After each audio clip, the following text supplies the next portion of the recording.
Greetings, welcome to the Warp Zone. My name is Molly Heady Carroll. And my name is Erik van Wees. And this week, we're talking about violence in games. Violence. Touchy subject. Yeah, definitely. Always a reoccurring thing that's always mentioned by parents. Like, they're worried about their kids. Are they going to turn into this lunatic just by playing a bit of Grand Theft Auto? We grew up in the 90s, and that was a big thing at the time, for sure. But I suppose it's something that's occurred quite often in history, hasn't it? Yeah, if you look at comics or cartoons. New media, especially if it comes in contact with children, is always a worrying subject. But it's kind of unique with games, though, because the art form itself came from it came from this kind of violent atmosphere. The earliest games were made on radio equipment for seeking out missiles in American Army bases. It was like this expensive war equipment, and they were making these fun games on them. And also a lot of early games were about war, like Space Invaders and Missile Command, because it was during the Cold War and post-World War II. Like, the Hiroshima was still kind of in the zeitgeist of Japan, so there's a lot of that, like with Space Invaders, this inevitable death that you can't stop. That was a big theme in Japanese culture for a long time, and still is. But yeah, it's funny that games as an art form came from this kind of violence and this violent equipment and stuff like that. So yeah, it's not surprising that has such a focus. Yeah, even though the parents who buy the games for the little Jimmy aren't really aware of that, but it's like what's there, the content is still there of like violent contact, even though it's very abstract at times, especially in the beginning, like with Space Invaders, just a bunch of pixels, getting shot. Yeah. And that was it, that's... These days it's not abstract, you can blow limbs off. Or there's a game, Sniper Elite, the new one, where you can shoot people, and in slow motion it shows an x-ray of the bullet going into the brain, the skull cracking. That's not very abstract. I can understand why people will be freaked out by that. Yeah. Games, when it came to the home consoles, also still the arcades, it has always been considered that it's for kids for a very long time. And because of that, parents were starting to get worried of the games they were playing. Yeah. And that's where the issue starts, Is it the games, or is it the parenting?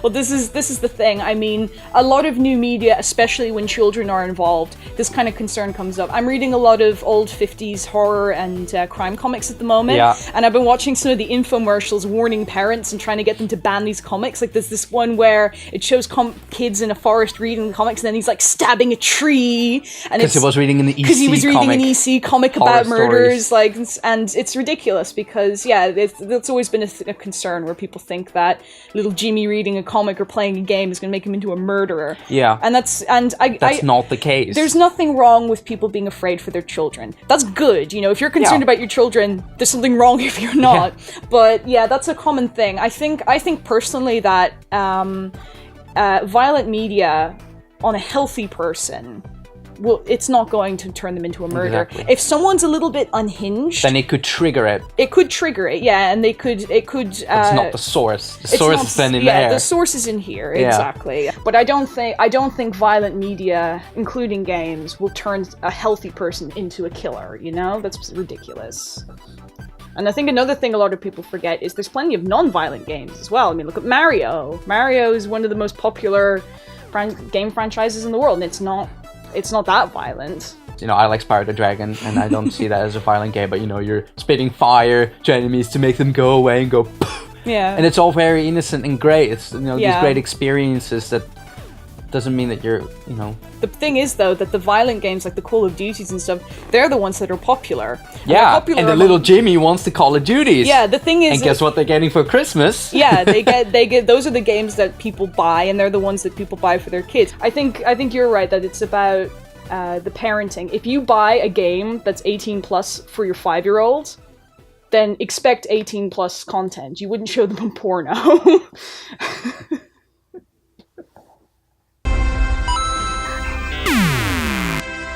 America's Army is a first-person shooter created by the American Army as a recruitment tool. Oh dear. Well, it's just a game, right? Nobody would join the army because of a video game, would they? Well, actually, according to the Guinness Book of Records, in America, 60% of new recruits have played a version of America's Army, while 4% joined as a direct consequence of playing the game. 4%! This game claims to teach people what it's going to be like in the army, but did you see that? That was a respawn. That sure prepared that 4% for the cold, unfeeling life-or-death horrors of the battlefield. The irony is that a government that attacked games for being a violent and dangerous media for children would turn around and create something like this. The game is free to play, but it cost a total $32.8 million to develop. And do you know who paid for it? The taxpayers! That's right, if you're an American citizen who pays their taxes, you paid for this game to be made. And look at this! You can buy America's Army action figures. Yep, American citizens paid for the development of this quote-unquote recruitment tool, so the army could not only recruit soldiers, but also make a profit on action figures. I know this episode is very biased, but this game makes me so mad! And you know what? I'm sick of talking about it. Wordsome gives America's Army a big fat delete. Fuck this game! It's just not your typical game.